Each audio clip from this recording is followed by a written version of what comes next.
తీసుకుంటోంది. మీరైనా అమ్మకు నచ్చ చెప్పండి. నా గురించి ఆలోచించే సమయంలో కొంత సమయాన్నైనా భగవద్ధ్యానంలో గడపమనండి. బాగానే ఉంది నాయనా నీ జ్ఞానబోధ. ఇప్పుడు అదంత అవసరమా? అవసరమే నాన్నగారు. ఎందుకంటే రేపటి మీద నాకు ఆశ లేదు. ఏమిటి నాయనా, ఏమిటి పిచ్చి మాటలు? మనిషి ఆశాజీవి. ఎన్నడో జరగబోయే దాని గురించి ఆలోచిస్తూ ఉంటాడు. సరే, నేనలా కలికిరి ఎక్కడికి వెళ్ళవద్దు. నువ్వు నా కళ్ళ ముందే ఉండు నాయనా. నీ కళ్ళలోనే ఉంటానమ్మా.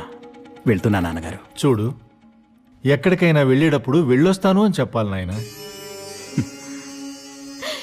ఏమిటో ఈవేళ వీడి ధోరణి చూస్తుంటే నాకెందుకో భయంగా ఉందండి.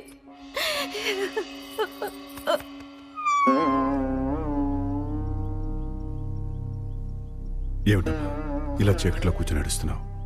అమ్మేమనందా? లేదు నాన్నగారు, ఎవరూ ఏమీ అనలేదు. ఎవరు ఏమీ అనకపోతే మరి అలా దిగాలుగా ఎందుకున్నావమ్మా? మంగా, వద్దు నాన్నగారు, ఎవరూ నన్నేమీ అనలేదు. అది కదమ్మా, మరి దయచేసి ఇప్పుడు నన్నేమీ అడగొద్దు. శేషు, ప్రొద్దుటనగా వెళ్ళాడు. ఇంకా నువ్వేం కంగారు పడకు, నేను అలా వెళ్ళి చూసొస్తాను.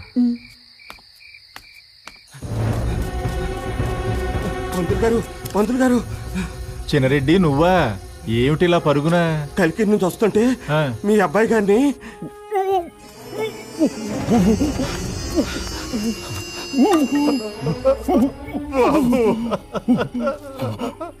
నేను చెప్పేది శ్రద్ధగా వినండి నాన్నగారు. ఏమిటి నాయనా అది? వెంగమాంబకు నేను చనిపోతానన్న విషయం ముందే తెలుసు. అందుకే నాతో తెగదింపులు చేసుకుని నేను మరొకరిని చేసుకోవడానికి అంగీకరించలేదు. నా సంగతి నాకు తెలుసు కాబట్టే నేను మరో పిల్ల మెడలో తాళి కట్టి ఆ పిల్ల బతుకు బండలు చేయలేక మీకు అమ్మకు ఈ విషయం చెప్పి మిమ్మల్ని మరింత బాధ పెట్టలేక అలా ప్రవర్తించాను. నన్ను క్షమించండి నాన్నగారు. అంత విషాదాన్ని దాచుకొని ఇంత గుమ్మరంగా ఎలా ఉండగలిగావు నాయన? నీ పరిస్థితి, నీ మనస్సు తెలుసుకోలేక మీ అమ్మ నేను ఎన్నో మాటలు అన్నావు. నువ్వే మమ్మల్ని క్షమించాలి నాయన. కాలం సమీపిస్తోంది. నాకు మాటివ్వండి నాన్నగారు. చెప్పు బాబా. వెంగమాంబకు పేరుకి నేను భర్తనే కాని ఆమె ఆ వెంకటనాథుండే భర్తగా భావిస్తోంది. ఇవాళ నేను పోతున్నానని ఆమెను విధవను చేయకండి. ఆమె తల నీలాలు తీయించకండి. ఆమె బొట్టు చిరిగిపోకూడదు. ఆమె సిగపూలు వాడిపోకూడదు.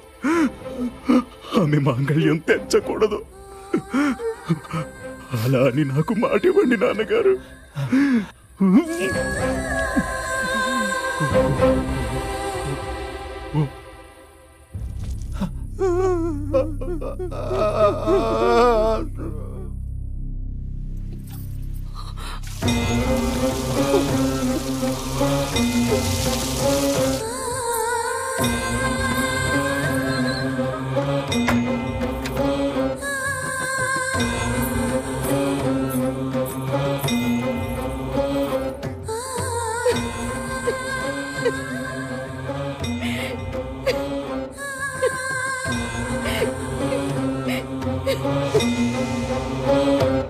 ఎందుకు చేసావు వెంగమాంబ? పుట్టి గిట్టని వాడు ఈ భూమి మీద ఒక్కడైనా ఉన్నాడా చెప్పు? ఎందుకీ కన్నీళ్లు? ఇతరులకు చెప్పేటప్పుడున్న గుండె ధైర్యం ఇప్పుడు పట్టు తప్పిపోతోందా? లేకపోతే నీ బొట్టు కరిగిపోతోందని ఆవేదనకు గురవుతోందా? స్వామి, నా బొట్టు ఏనాటికి కన్నీటి బొట్టు కాదు. అది శాశ్వతుడు, అవ్యయుడు, పురాణ పురుషుడైన ఆ పురుషోత్తముడు ఉన్నంత వరకు ఉంటుంది. నేనున్నంత వరకు ఉంటుంది. స్థిర నిశ్చయాన్ని అలవర్చుకో, స్థిత ప్రజ్ఞతతో ప్రవర్తించు. నువ్వెన్నో రచనలు చేయాలి, ఎందరికో మార్గదర్శకం కావాలి, స్త్రీలోకానికే ఆదర్శం కావాలి. అది తెలుసుకో. అదే తెలుసుకో. నేను ఒక్కడినే శాశ్వతుణ్ణి, నేను ఒక్కడినే పరబ్రహ్మ స్వరూపుణ్ణి. నేను అనుకునే ప్రతివాడు నాలోనే లయం చెందుతున్నాడు. నేను అనుకునే ప్రతి ప్రాణి నాలోనే ఐక్యమవుతోంది. నేను అన్ని నేనులకు నేనై ఉన్నాను. ఇది గుర్తుంచుకో, ఇదే గుర్తుంచుకో.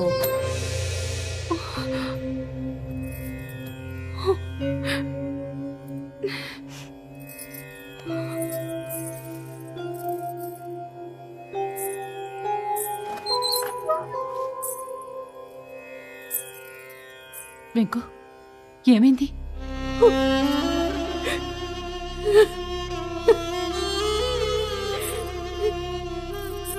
ఎందుకు ఏడుస్తున్నావు? అడుగుతుంటే ఏం మాట్లాడవేమిటే? ఏం జరిగింది? ఏమైంది? అమ్మా, మీ అల్లుడు గారు కాలం చేశారు.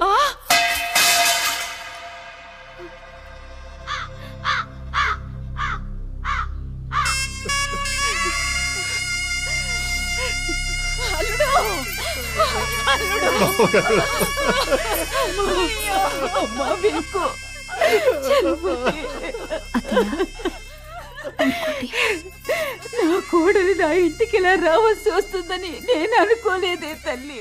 ఇలా రావాలనుంది, అలాగే రాగలిగాను. ఏది మన చేతుల్లో ఉంది చెప్పత్తయ్యా. ఇవాళ ఆయన, రేపు మనం. తను చనిపోతానన్న విషయం ఆయనకి ముందుగానే తెలుసు. ముందుగా చెప్తే మీరు తట్టుకోలేరని ఏది తన గుండెల్లో గుప్తంగా దాచుకున్నారో అది కాలం మీ కళ్ళ ముందే ఉంచింది. తప్పదు కదా, తప్పేది కాదు కదా. తాళి కట్టిన వాడు తరలి వెళ్ళిపోయినా ఎంత ధైర్యంగా ఎలా మాట్లాడగలుగుతున్నావే తల్లి? కాలం మనసుల్ని, మనుషుల్ని రాళ్లుగా మారుస్తుందత్తయ్యా.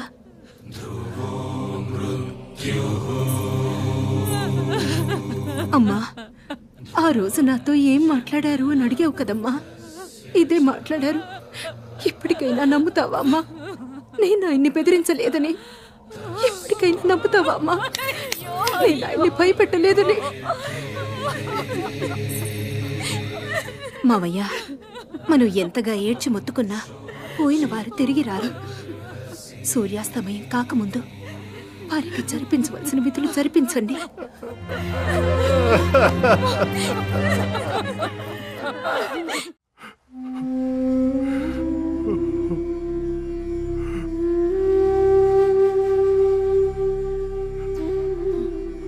రేపు ద్వాదశాహస్సు. అల్లుడు గారికి ధర్మోదకాలు వదిలిపెట్టాలి. మరి చెల్లాయిని బావగారు బావగారు బావగారు బావగారు బావగారు బావగారు ఏమిటి? ఏమైంది? మీరు మీరు నాకు మాట ఇవ్వాలి. అలాగే ఇది నాకు ఇస్తున్న మాట కదా బావగారు, మీ అల్లుడికి ఇస్తున్న మాట. దయచేసి నా కోడల్ని విధవని చెయ్యకండి. నా కొడుక్కి ఆత్మశాంతి లేకుండా చేయకండి బావగారు. బావగారు, వెంగమ్మ మీకు కోడలే, నా కూతురు బావగారు, నా కూతురు.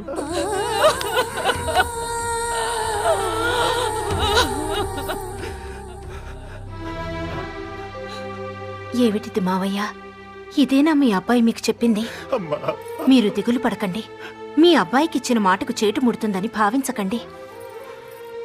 అగ్రహారీకులే కాదు, హరిహర బ్రహ్మాదులొచ్చినా నా బొట్టు చెరగదు. నా తాళిబొట్టు తెగి నేలపై పడదు. నా నల్లపూసలు గంగలో కలవవు. నా కాలిమెట్టలు కడవరకు వీడవు. నా చేతి గాజులు పగలవు. ఇదే కదా మావయ్య మీరు కోరుకునేది? చాలమ్మా, చాలు. నువ్వైనా నేను వాడికి ఇచ్చిన మాట నిలబెడితే చాలు. కుదరదు. ఆ? సంప్రదాయానికి నీళ్లు, చచ్చిన వాడికి కన్నీళ్లు వదిలిపెట్టి తరిగొండ గ్రామానికి అరిష్టాన్ని తెచ్చిపెట్టే పనులు చేయడానికి మేము అంగీకరించాం. తరతరాల నుంచి వస్తున్న సంప్రదాయాన్ని నువ్వు ఈనాడు గంగలో కలుపుతానంటే చూస్తూ ఊరుకో. బాబాబు బాబాబు, ఒరే నా మాట వినండిరా. నా కోడల్ని విధవని చేసే ప్రయత్నం చేయకండిరా. మీకు అక్షరాలు నేర్పిన గురువుని అయినా ఒరే మీ కాళ్ళు పట్టుకుని వేడుకుంటున్నాను. మావయ్య, మీరు ప్రాధేయపడకండి. కైంకర్యం నువ్వెంత అరిచి గింజుకున్నా, అగ్రహారం మొత్తాన్ని వెనకేసుకొచ్చినా నా నిర్ణయం మారదు. ఎవరు ఎన్ననుకున్నా ఏమనుకున్నా నా భర్త ఆ వెంకటనాథుడే తప్ప మరొకరు కాదు. నా స్వామికి మరణం లేదు, నా మాంగళ్యం తెగే ప్రమాదం రాదు. నా భర్త అచ్యుతుడు, అవ్యయుడు, శాశ్వతుడు. నేను ఇలాగే ఉంటాను. నేను పోయేంత వరకు నిత్య సుమంగళిగానే ఉంటాను.